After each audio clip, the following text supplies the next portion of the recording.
Warfighters face the unknown every day, asked to prepare and execute complex missions with only hours' notice. Anything we can do to lessen their risk, we should do. Traditionally, glass house drills, rock drills, or other rudimentary methods were the only way to rehearse these scenarios before putting oneself into harm's way. Until now. Introducing RAMP, the Rapid Mission Planning System. RAMP presents a faster and more flexible way to create these environments, and with higher fidelity than ever before.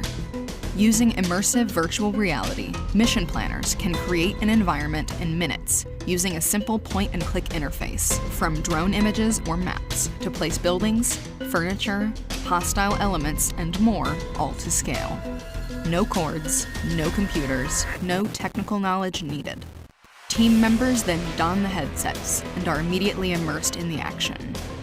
Users can approach, breach, and clear the area while interacting with each other and training material.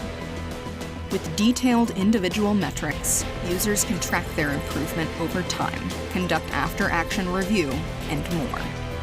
This technology brings raid rehearsal, mission planning, and fireteam movement into the 21st century, lowering warfighters' risk and increasing lethality.